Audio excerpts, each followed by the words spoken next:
Hello and welcome along to episode 46 of the All Things Leeds podcast with myself, Ed McIntyre, and joining me in the studio is, as always, my co-host, Charles Foster. Hello.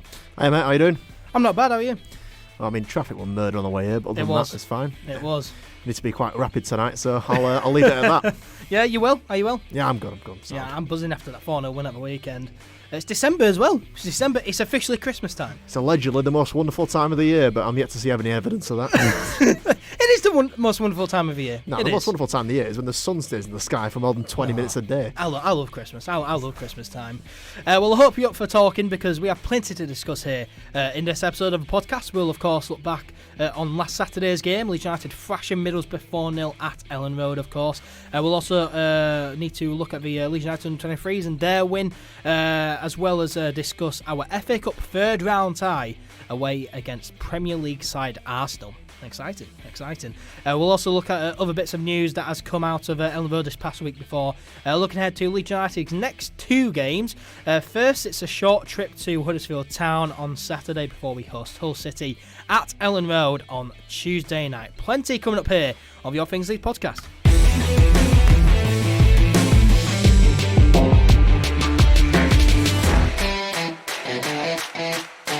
Well, let's get straight into Saturday's game then. Leeds United thrashing Jonathan Woodgate's Middlesbrough 4-0 at Elland Road. And Charles, this was a pretty good performance from Leeds, but Middlesbrough, they were awful with Middlesbrough. Yeah, they seemed a bit abject, didn't they? Not like they didn't really know what they were doing, which is a bit strange. I don't know whether it was kind of an Agent Woodgate scenario where I know obviously he's from Middlesbrough, yeah. But he's Leeds. Let's be realistic. He's Leeds. Yeah, he is. He made his team play bad on purpose against Leeds to give Leeds Leeds. He joined Leeds when he was 14 and stayed here for years. So, I mean, Middlesbrough, they did have 5 or 6 first team players missing, but they did play a Sombalonga. I don't know if he was 100% fit or not. But they were woeful. They really were woeful. The only thing I can remember them having out is George Friend they had out, and I think someone else. Their left back I think was out as well. Anyway, a few defensive players and a couple of members of midfield, like Paddy McNair. He was injured but he played anyway. Yeah. Sambalonga injured but played anyway. And they played like they were injured. They played like a bunch of people who've never played football before. I mean, they did absolutely nothing whatsoever. And it was so weird as well to see Johnny Howson playing at right back as well. That was really yeah, he seemed like he was getting a bit frustrated during the game. Yeah. I think he had a bit of a niggly tackle, which he got booked for in the second half. But yeah, they were just woeful. They were just a really poor team. Yeah. And we did what we don't normally do, which is absolutely hammer a really poor team. Yeah, we do that best, of course. Of course, one change for Leeds United in this game. Helder Costa came in for the injured Tyler Roberts, of course. He picked up a hamstring problem in the game before this, the Reading game. Eddie Nketiah, he also made his return to the bench for the first team after recovering from an abdominal injury. Helder Costa starting, Pablo moving into the centre. Were you a fan of this? Yeah, I mean, Pablo playing in the centre kind of reminds me of the Monkey era because that's where he used to play. He's playing that number 10 role. I mean, obviously Bielsa prefers him out on the wing, but that's more Costa's strength playing on the wing than I don't think Costa could probably play in the number 10 role.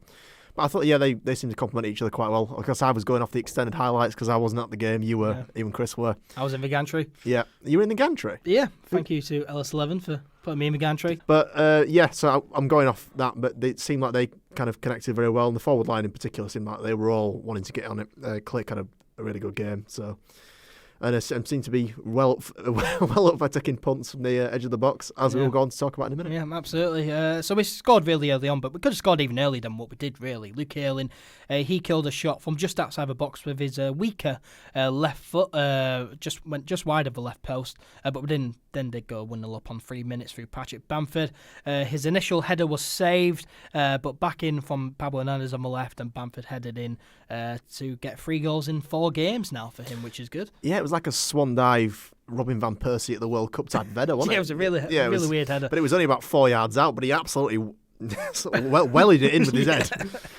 It was a beautiful bit of skill of Harrison off the left wing. Yeah, was it left foot to right foot? Yeah, and who then sent it in first time, and then obviously Pablo sent in the the next cross after the keeper kind of fumbled it out. But yeah, good goal. And it's Bamford scoring against a former club, and he celebrated, which is funny. Yeah, and he got booed as well, but that's a way to shut him up by scoring against your former club. And he didn't do what like Neil Maupay does, which is just run over to the away fans or home fans and to basically take the mick out of them.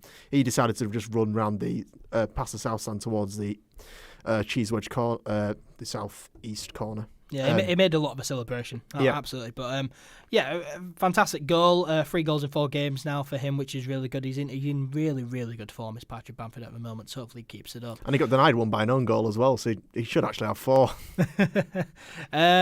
We almost dubbed our lead shortly after. Elland had another opportunity in the box, but his left-footed strike aimed for the top left corner, went just over the bar. Middlesbrough, they offered nothing at all, really. I remember one moment during the first half, which almost gave me a heart attack, was when KALVIN absolutely mugged off Middlesbrough striker Ashley Fletcher, who LUFC Twitter described as sending him for a hot dog. Sending for a hot dog back in Middlesbrough. I mean, KALVIN really did have a good game here. It was a 5-a game, really. Not much happened after Luke Ayling missed that good chance, but it was a 5-a game. PHILLIPS, of course, picked up a yellow card in 24 minutes for a pretty bad challenge, really. I thought he was lucky to not get a red, really. Yellow was the right call. It was a little bit reckless, but studs weren't up. It wasn't aiming high. He just slid in a bit late. I think it was a second late, so that is a textbook yellow card. Yeah, it was a bad challenge though, but thankfully Keith Stroud, the referee, only he seemed to have quite a good game, the Keith Stroud. He didn't do too bad. Things. Yeah, he didn't do too bad at all. But Calvin Phillips, though, he is now suspended for 1 game after picking up 5 yellow cards this season. And this Middlesbrough game as well was the cut-off. So the 19th game of the season, yeah. Silly challenge from Calvin Phillips, really. It was a needless challenge. Middlesbrough weren't going anywhere. It's a stupid challenge. It does tend to do these kind of challenges quite a lot, but yeah, it was a silly challenge. There was no need to pick up the yellow card, but he has, and he is now out for the Huddersfield game on Saturday, which we'll get into a little bit later on. But yeah, really, really silly challenge from Calvin Phillips to get a yellow. But we played on, went 2-0 up just before half-time. A fantastic ball from Jack Harrison. You say, Charles. It is Jack Harrison. I thought it was Pablo Hernandez at first, but yeah, great ball down to Patrick Bamford, and I think he tried to flash the ball across goal, but it deflected into the path of Mateusz Klich, whose deflected shot then went in to make it 2-0 at half time. It was a bit of a comedy of errors, and I use that word comedy correctly because it was very funny to see the ball going in the middle of players just looking bewildered how they've gone 2-0 down. 2 deflections get on our side. And it doesn't happen very often, does it? Yeah, it was a very lucky goal. We don't often get scrappy, dirty, horrible goals like that. No, we don't do it. But it was a very lucky goal. Yeah. And, 2-0 at half-time. We continued our dominance into the second half. Jack Harrison tested via young Middlesbrough keeper Ainsley Pears, I think it is. It's either Piers or Pears. I think it's Pears. The 22-year-old Jack Harrison tested him early on in the second half with a volley. It was a really good save, actually. But with our dominance and the game being played in Middlesbrough's half, the third goal was always coming. And, of course, it did come on 67 minutes. We went 3-0 up, Helder Costa scoring.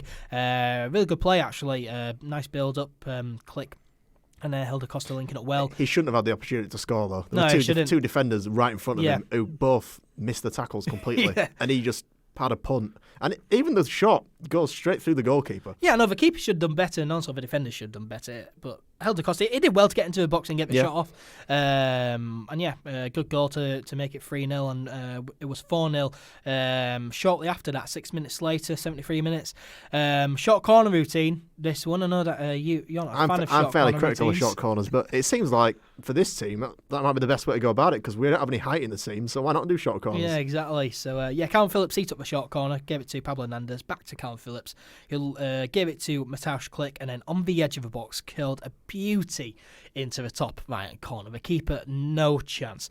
What a wonderful goal this was. It was kind of a Mateusz Klich kind of staple. He loves them curling shots from distance.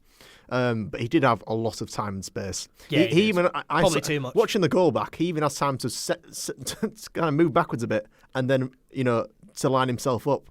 No player should ever have that amount of time, 20 yards from goal.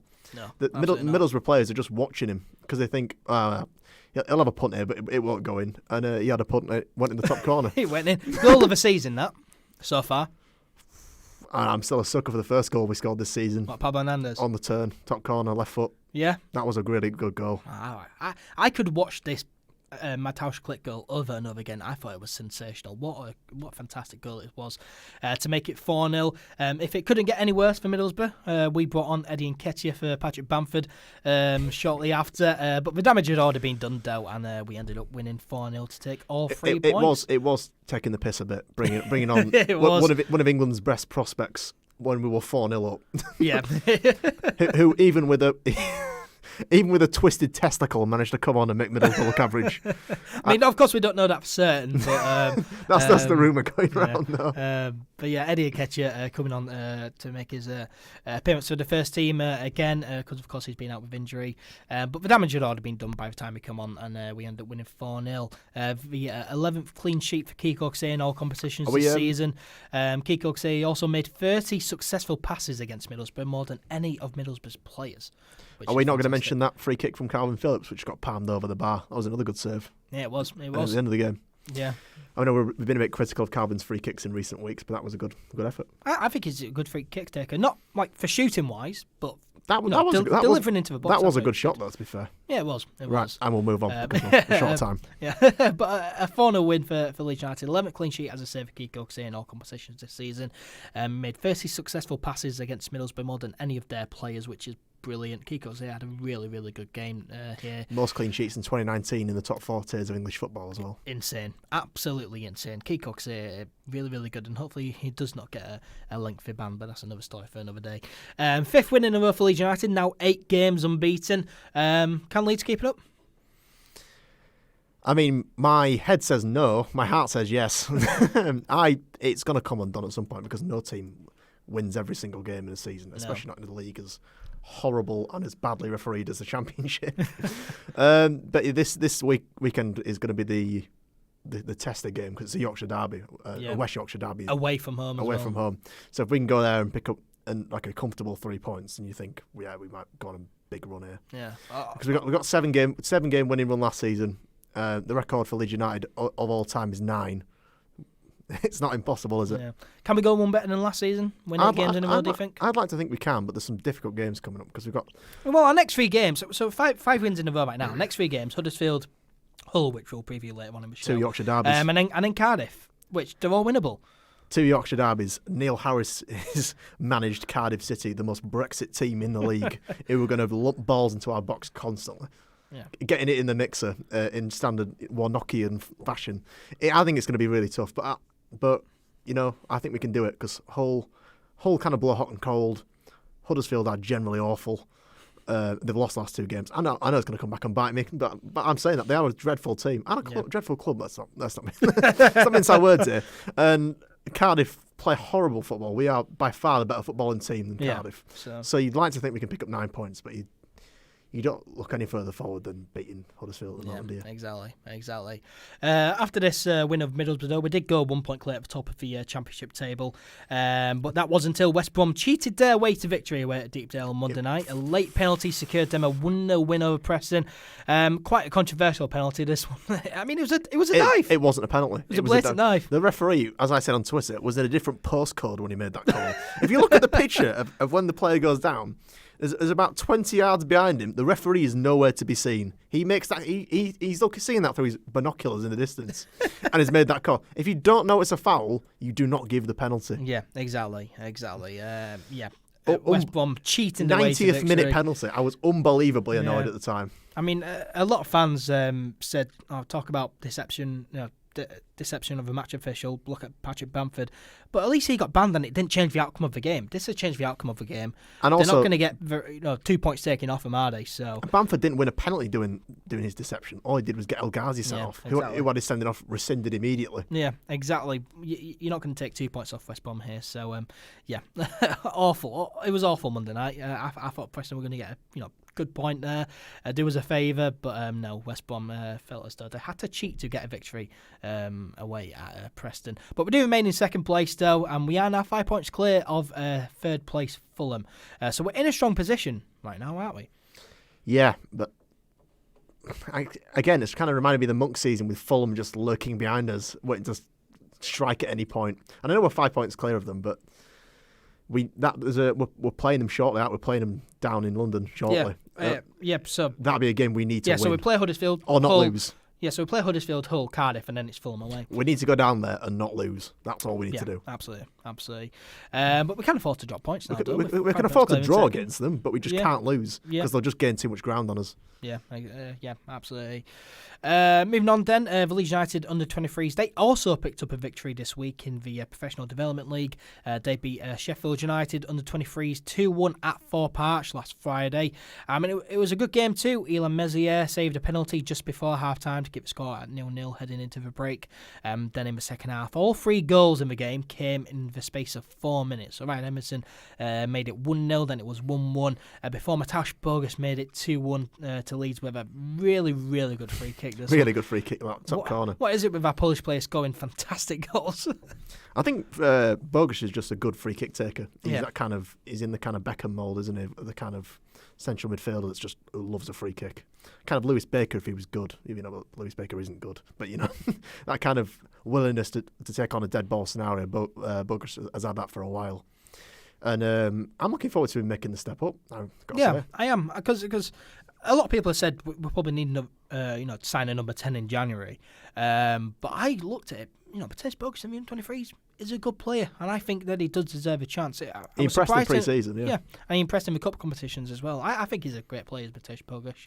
Really, really good, and he's got a bright future. Hopefully we keep hold of him, and hopefully he does make a difference in our first team very soon, because he is a very, very good player. But fantastic free kick here to win the game for Leeds, 2-1. Another win for the under-23s. I think that's 3 wins in a row now since that 7-1 loss at Derby in the Premier League Cup the other week. So they're doing well again right now. Yeah, now they've got all the players back off international duty. They're back to the old self, and they look to be in the hunt. I think are they 4th right now or 3rd? One of them. Anyway, they're back in the hunt for top 2 in the Development League, and it's all looking sunshine and roses once again. Yeah, absolutely. Ironically, in winter. Let's get into the news then. Of course, we need to start with the big news, the FA Cup third round draw, and what a tie it is for Leeds United. We are away at Premier League side Arsenal, a trip to the Emirates, the Eddie Nketiah derby. We play Arsenal quite a lot over the years in the Cup, though, haven't we? We have, haven't we? I think it's the 4th most drawn fixture.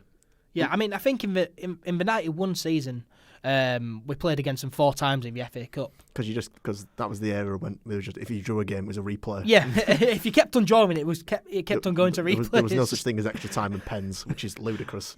It was just, if you draw this game, you play each other again. If you draw that game, you play each other again. Yeah, it was just endless. Yeah, but we have played them a few times. Of course, played them in that season. It was the first season we got promoted into the Championship. That was the Bradley Johnson when he scored that worldie. Yeah, he scored that in the replay, yeah. But in the 2010-11 season, our first season back in the Championship, we played them away there. Drew 1-0, Snodgrass with a fantastic penalty. Oh, yeah, I remember that. But that was when they were in Highbury, weren't they? This is in the Emirates. No, they were in the Emirates then. Was they in the Emirates In then? 2011, yes. When did they move into the Emirates? They moved out with Highbury around 2006 time. I thought they were later than that. No. No, fair enough. I'll defer to your knowledge on that one, mate. I thought they moved out of Highbury a lot later than that. No, they were at the Emirates when we anyway, played the FA Cup. But, this is the first cup tie in the last couple of years where I've actually thought this might be good to watch on TV. We're not going to Newport or Sutton or Preston or QPR. QPR drained my soul watching that game. It was so boring. I mean, remember that interview with Liam Cooper? He was like, how do you feel about the cup draw with QPR and Preston? He's like, well, we're just going to another Championship team, aren't we? We already play them. Yeah, they are all pretty boring. I'd say Arsenal versus Leeds is just standout tie in the draw. Of course, you've got the Merseyside derby. Merseyside derby is the standout Liverpool, Everton. All right, so that's standout. This is the second standout. Who were West Ham are playing Gillingham. That's a fairly boring one. Who were Palace? Palace are playing someone in the Championship. That would be quite an interesting one. Well, the standout is Liverpool, Everton, and then I think Arsenal versus Leeds is the next standout game. Yeah, because they're on dodgy form. We're on very good form, but this is a free hit for us. Yeah. We lose, people go, well, yeah, it's Arsenal. Of course they're going to lose. We win, they go, Jesus, Arsenal are terrible, exactly. and we're fairly good. Exactly. Plus, and it's almost definitely going to be on TV. It's almost guaranteed to be on TV. Oh yeah, absolutely. That's why I think it's a fantastic tie. I'm going to try and get tickets for that. I wonder what the allocation they're going to give us though. Well, the first time we went there in the 2011 season, when we drew 1-1 there. They gave us 9,000 tickets, but then the next time we went there, where we lost 1-0 there, Thierry Henry scoring on his I remember that. return to Arsenal. That was the only goal he scored, wasn't it, when he came back to Arsenal? Yeah. He was like 30 odd. Yeah, he came back to Arsenal for like just a few months. Scored the goal against Leeds, the most Thierry Henry goal you'll ever see as well. Yeah. To Near knock us out post, of the wasn't it? FA Cup. Yeah. Was it near post? Don't know. He drifted it out wide of the goal and then fired it in. Yeah. But I think Leeds fans only got 5,000 there. So 9,000 the first time round, 5,000 the second time round. So it'll be interesting. Hopefully it's 9,000 because then I think we could have a chance to get tickets. So Long trek to London though, mate. I'm going to try to get tickets. I'm going to try to get tickets. Cost a bomb as well because it's Arsenal. Yeah, absolutely. But it's worth it. It's worth it. What a game it's going to be. What a trip it's going to be. I'm going to try to get tickets for that one. I hope we play a strong side. Yeah, so do I. I hope we get a replay. That'll be great. Bring Arsenal back to Elland Road again. Do you still get replays? Yeah. Are they still going to do it? You get replays until I think it's round 6, and then that game goes to extra time. That's the round before you go. It'd be good if we could get a replay of Elland Road.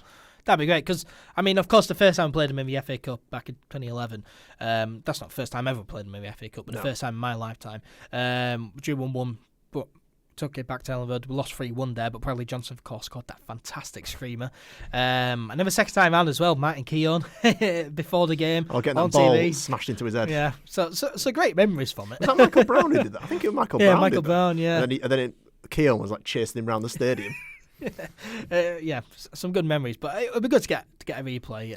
Amazingly accurate pass from Michael Brown, not given how poor of a footballer he was. Yeah. Do you think he was aiming for? Do you think he was aiming for Keown's head? I mean, it's quite a big target, Keown's head, isn't it? Let's be fair. He was like, I can get this on target here. Giant, massive, chimp-looking face. Anyway, the Auction Report's it's a bit harsh on Keown. Can I continue? The Auction Report's Graham Smith, of course, he said that Eddie NkGhTg can't play against Arsenal. Of course, Arsenal are his parent club. He's on loan from Arsenal at Leeds, so he can't play. Hopefully, they do sort something out because that would be good. And maybe raise the stakes a little bit. Square Ball said that maybe who wins gets to keep Eddie NkGhTg. Just make it a bit more interesting. I think Arsenal are going to recall him. I've got a horrible feeling. Do you think? Yeah. In January? I'm hoping not. Send him back to Bristol City. We're going to beat us in the playoff final, mate. Oh, no. Don't That's do the most Leeds that. United thing I can think of. It is, isn't it? But yeah, Graham Smith at the Auction Post, he said Eddie NkGhTg can't play against Arsenal, which is unfortunate, but hopefully they do sort something out. But yeah, are you a fan of this tie? Yeah, me and my dad were watching it on TV. We were buzzing because it got down to like the last few ties. And we weren't sure if we were going to... We're always one of the last balls out. Yeah, always. Generally.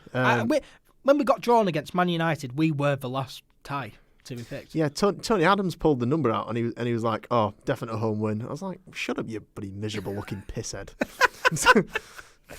I've never seen a man age so much in 10 years. Oh, jeez.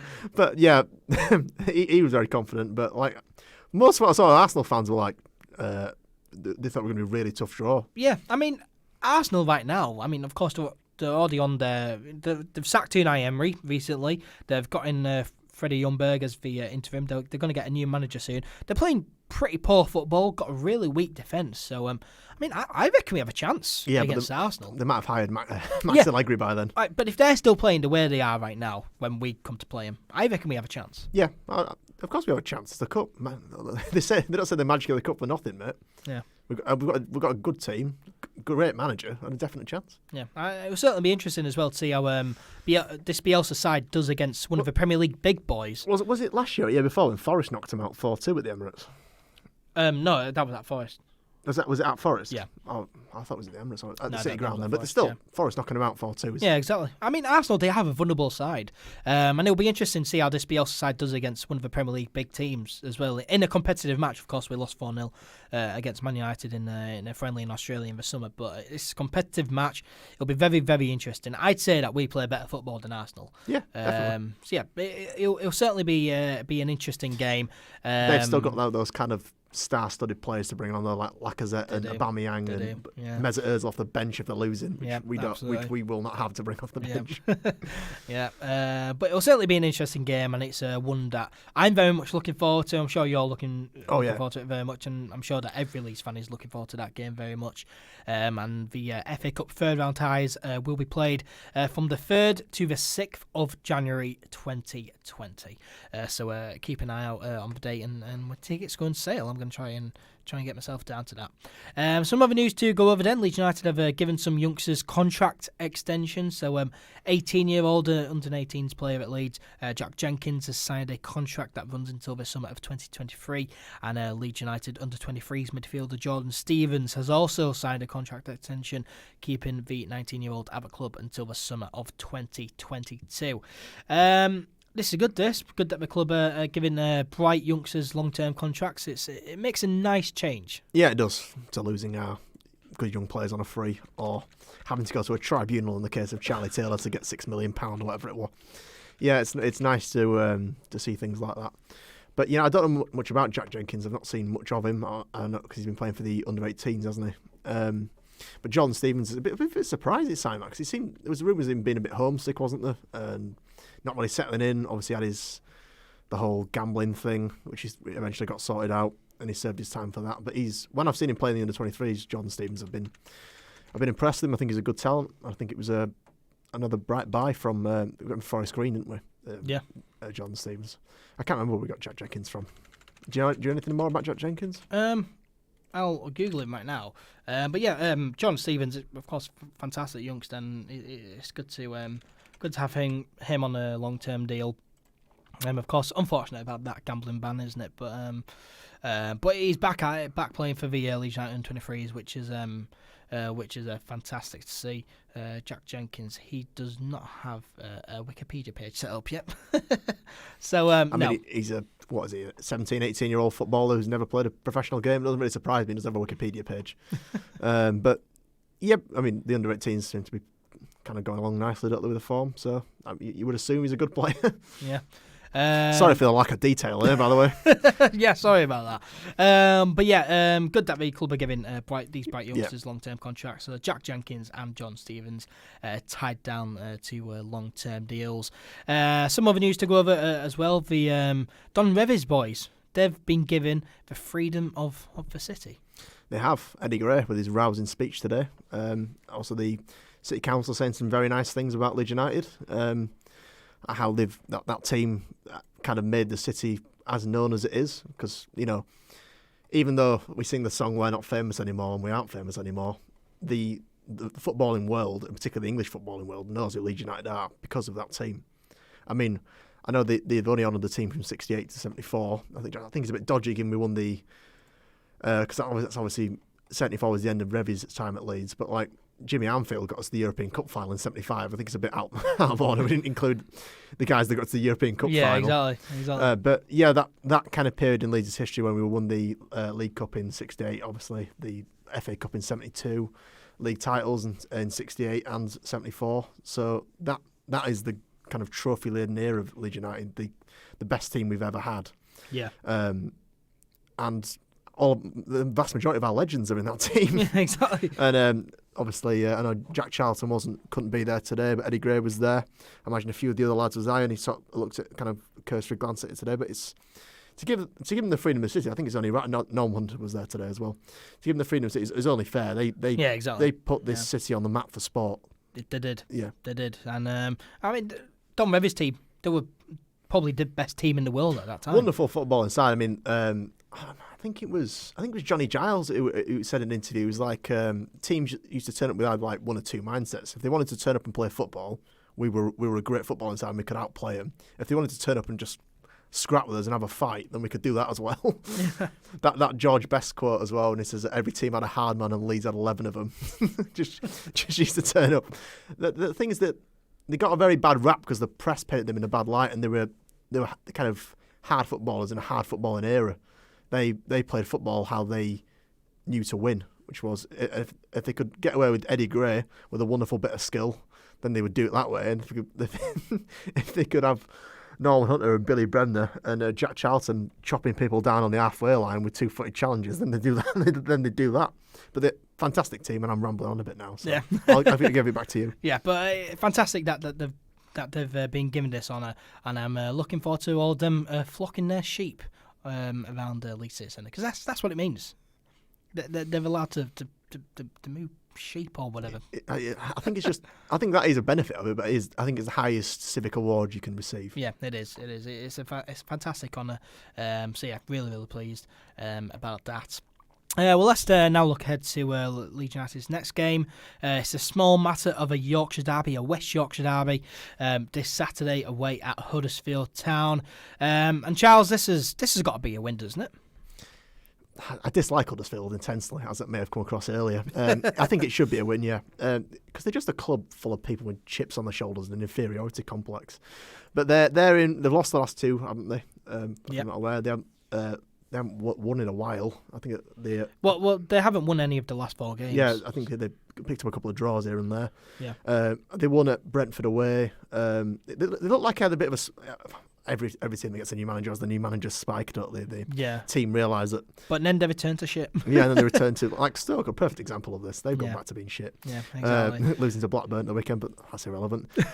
Huddersfield have just been smashed by Bristol City 5-2 early in the week. Their manager in the press basically took no prisons. They just said they were awful. Yeah. So they had no character. Yeah. I mean, they have a poor side. They're having a poor season, right, so far. Is it KALVIN Grant that's still scoring quite a few for them, though? I'm not sure. I think their striker KALVIN Grant, I think he's scored a few goals for them, so he's their threat. Yeah. So we just stick Ben White on him in midfield and we'll be all right. Yeah, but they do have some other good players, though, to be fair. They got Alex Pritchard and everyone, but they are having a very poor season. Is he used to be at Norwich, Alex Pritchard? Yeah, he did. But they are having a very poor season right now so far. Huddersfield Town after being relegated from the Premier League last season. So 19 games gone, 6 draws, 9 losses, and just the 4 wins. They're already on the second manager of the season in Danny Cowley, who arrived from Lincoln City in September, along with his brother Nicky as his assistant manager. And they did well under the circumstances at the start, as we say, but they have gone back to being shit. Last 4 games, two draws and 2 losses. The last game they got battered 5-2 away at Bristol City, as you mentioned, Charles. So, I mean, it'll be interesting because they'll either be really, really short on confidence. They're always up for this game, though. Yeah, or they'll be fired up, ready to bounce back and ready to go against Leeds, their biggest rivals. Yeah, because they treat this as the biggest game of all time, whereas we try and treat it as just another championship fixture, because that's what it is, because they've never been particularly good, especially not in the last 20 years or so. So, yeah, but they're always well up for this game. They've beaten us the last 3 or 4 times, I think. And we always seem to struggle to turn up against them for some reason. Yeah, I don't know whether it's just because we don't care enough or care as much as they do, but they always come flying out the traps and we always go into it kind of tepid. Yeah, well, it's their biggest game, isn't it? It's their biggest derby. And it's at home. It's at the John Smith's shed. So I mean, EA or FIFA 20, they like to call it the Kirkley Stadium. It's only got about 18,000 people in it, and they're all using clappers anyway. Yep. And they've got a drum as well. Bunch of tin pot weirdos. But hopefully we can pick up 3 points there and never return to that shit heap of a stadium ever again. Absolutely. Huddersfield Town, they have in 19th in the championship table on 18 points. They're 2 points above the relegation zone, so they'll want to move away from there quickly. Let's have a look at how whoscored.com do we have to mention them. So their strengths, they're good at creating chances through individual skill, creating chances using through balls and stealing the ball from the opposition. Their weaknesses, so they are weak at stopping opponents from creating chances, weak at defending against skillful players, weak at protecting the lead, very weak at avoiding individual errors, and also very weak at defending set pieces. The style of play... do we have any weaknesses? I'm not sure. I think our weakness is clearly set pieces. It's clearly corners. Yeah, absolutely. Huddersfield's style of play, so they like attacking down the right, taking long shots, doing short passes, playing with width, play the offside trap, consistent first 11. They play the offside trap? Yep. they're going to get caught out massively. Absolutely. Helder Costa's is going to bomb past that offside trap. It's going to be hilarious. Yeah. They keep a consistent first 11. They are aggressive and they like playing in their own half as well. I don't think they're going to spend a lot of time playing in their own half. I don't think so they better be good at it. I don't think they're playing in their own half. I think that's opposition's playing in their half. Opposition just battering them, so they have to play in their own half. Yeah. Of course, Leeds go into this game in good form, as we mentioned earlier. 5 wins in a row, unbeaten in 8. And we're second, 2 points behind league leaders West Brom at the moment, but 5 points clear of first place Fulham. So we could afford to drop points this weekend. We obviously don't want to. We have lost our previous 3 meetings with Huddersfield. The last time we beat them was away in November the 7th, 2015, under Steve Evans. 3-0 win there. Many may remember Alex Moat scoring an absolute worldie of a goal against... but obviously different circumstances now since we last played them, of course. Very different teams. Yeah, I mean, of course we last played them when they got promoted to the Premier League. They did a double overs that season. But now we are a better side than them. Let's face it, we have a better side with than better players. and a better manager. Yeah, and we should be winning. Of course, form goes out the window in derbies, especially very local derbies like a West Yorkshire derby. Form does go out the window. But it's obviously key to keep our run going, isn't it, of course? Can you see, I asked you earlier, but can you see Leeds United continuing this winning streak? We just need to turn up and actually do what we did again in the first half against Middlesbrough. Just fly at them from out as soon as we start. Because that's what they're going to do. They're going to be well up for it.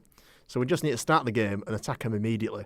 I know Bielsa sometimes does this kind of like 10-minute work out what the opponents are doing and then adjust tactics accordingly, but I think we just need to fly at them. I think they're weak, and I think they're a dying club.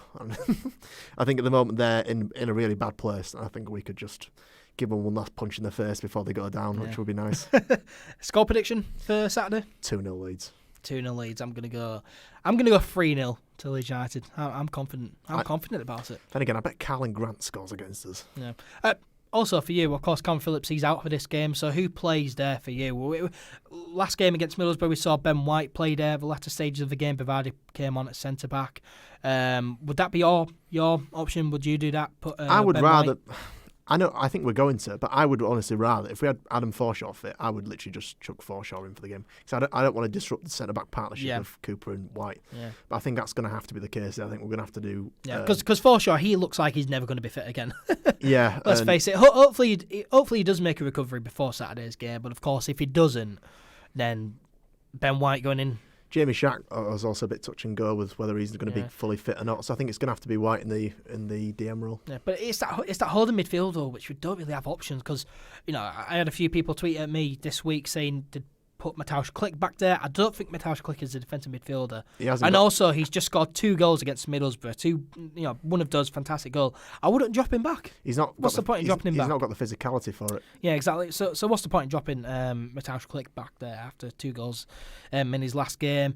Alfie McCarmont, of course, the under-23s plays in KALVIN Phillips' role for the under-23s. So, I mean, it's probably too big a game for him to make his championship debut. He made his debut in the Cup against Stoke, didn't he? He looked a little bit out of his depth. And this is Yorkshire derby. You don't really want to chuck him in like that. Yeah, it's probably too big a game for him to be chucked in to make his championship debut. Then again, we chucked Leif Davis in at Aston Villa away, and that worked out.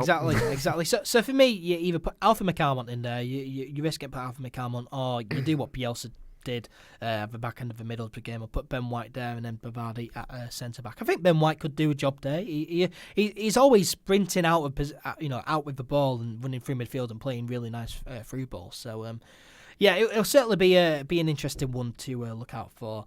But you're going to 2-0 win? 2-0 win. Yep, I'm going to go 3-0 to Leeds United. Paddy Bamford to continue his scoring streak, I reckon. Yeah. And I reckon Jack Harrison will get another one. Yeah, hopefully. But yeah, I'm going to go 3-1 win to Leeds United for this Saturday. Also, we need to look ahead to Tuesday night's game against Hull City at Elland Road. Back-to-back Yorkshire derbies. Hull right now, they are in 12th on 26 points. Another season finishing at mid-table for them by the looks of things. They love a mid-table finish to Hull, and they love not selling Jared Bowen weirdly.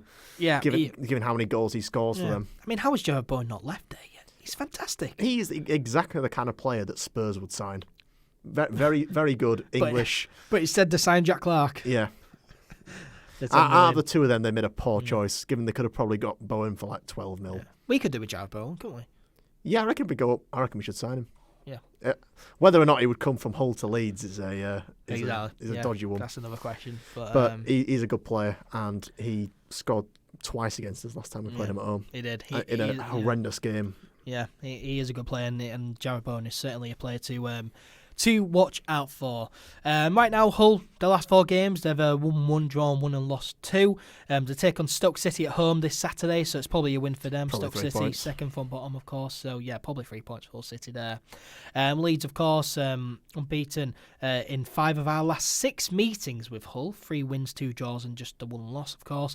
And that loss did come the last time we played them at Elland Road back in December last year. We lost 2-0. That time round, so time for revenge. Time for revenge against Hull. I mean, we did beat them at their place last season as well. Tyler Roberts with Tyler Roberts, fantastic goal from distance. Yeah, I mean, we do have a good record against them. As I said, we're unbeaten in 5 of our last 6 meetings. So we should win it, shouldn't we? Yeah. Score prediction? Grosicki's pretty good though as well. He is. Score prediction? I'm going 2-0 again. 2-0 again. I reckon we're going to go the rest of the season without conceding another goal. He says, jinxing his own club. I mean, it'll be interesting on Saturday whether we concede or not, because Ben White probably not going to play centre. I want us to get CDM, a clean sheet on Saturday, because then we will have conceded 10 league goals in 20 league games, which is 0.5 goals conceded a game. That is mental, isn't it? Absolutely mental. But you're going 2-0. I'm going to go 2-0 as well. I'm going to go 2-0 to Leeds United next Tuesday night.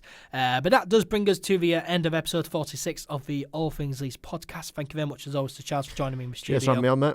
And thank you very much to everyone who has listened or watched. We really do appreciate the support. And sorry that this episode is a very short one, but me and Charles are going to go and see Jack Whitehall. We've got 3 tickets for Jack Whitehall. I need to check my phone, because it's probably been buzzing like mental with my family. Yeah. So yeah, we're going to see Jack Whitehall. So yeah, that's why we needed to rush through this one. So apologies if you wanted it longer.